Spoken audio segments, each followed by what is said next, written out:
While I strongly recommend anybody that's getting started in real estate investing to start through wholesaling, here's what they don't tell you about wholesaling houses. So, regardless if you're new to wholesaling or you've probably been doing wholesaling for a little bit without much success, then this episode is for you.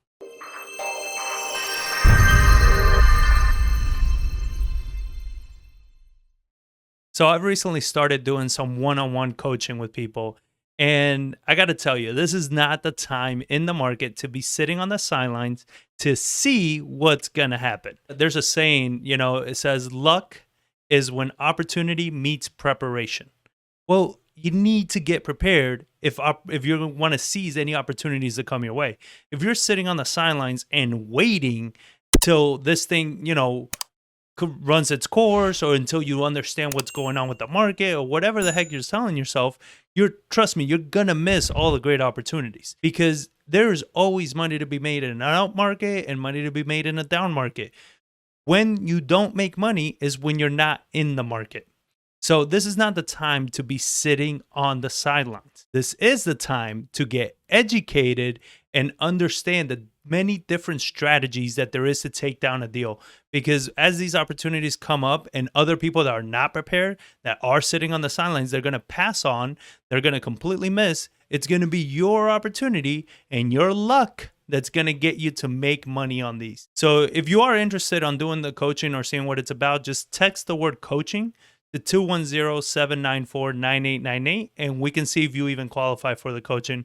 I'm only taking a few students so I can dedicate that one-on-one attention with them. So I'm going to give you 3 things that you got to make sure you either stop doing or you never do, especially if you're starting off as a new wholesaler. Number 1, most important, don't start with direct mail. Now, this is not to say that direct mail doesn't work. What I'm saying is you should not be starting there. The reason being, direct mail is very expensive. All right. Direct mail is not something that you do when you know nothing about real estate. Because the biggest thing you need to know and you need to get experience on is speaking to sellers. With direct mail, that's going to happen very, very slowly.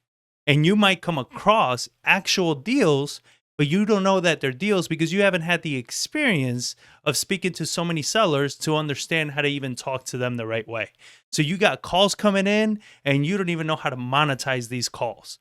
And again, direct mail is so freaking expensive. This is by far one of the most expensive ways of learning how to do real estate.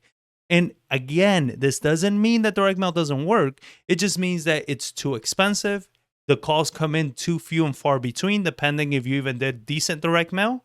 And it's an expensive way to learn real estate. What you want is volume, and you're not going to really get it through direct mail. Number 2, don't set up your LLC. Everybody, you haven't even done a deal yet, and you're already saying, well, I need an LLC, I need a website, I need business cards. Stop. Do a few deals. Even make sure that this is a business that you're going to be in, that you're even good at, that you can even make some money in. I've spoken to plenty of accountants, and please, this is not legal or accounting advice. I'm not licensed, so take it for just personal experience. They've told me, they're like, look, if you're not making at least 50 grand a year, it doesn't really make sense for you to set up your own LLC, because now you got to track your expenses, you got to track a bunch of stuff, and you're not even making any money on it.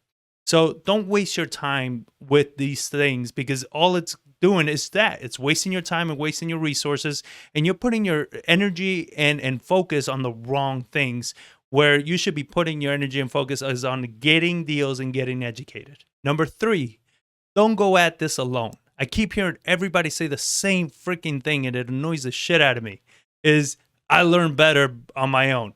Bullshit, you do. You understand? You learn better with people that actually know better. That's the truth. So stop trying to go at this by yourself. Find people that know what the hell they're doing and work with them.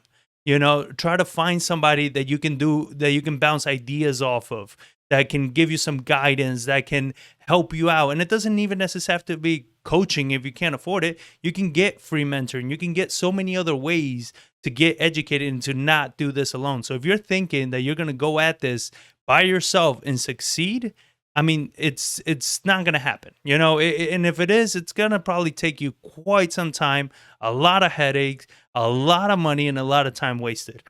If you want to get the biggest shortcut, don't do it alone. Now, if you want to know what you should be doing, then you want to stay tuned to next week's episode where I'm going to break down marketing strategies and how to get free mentoring. So if you haven't already, make sure you subscribe, hit that bell to get notified as soon as the next episode drops. And I'm going to break down exactly what you should be doing when you're starting off as a new wholesaler. So thank you all for watching, and I'll catch you on the next one.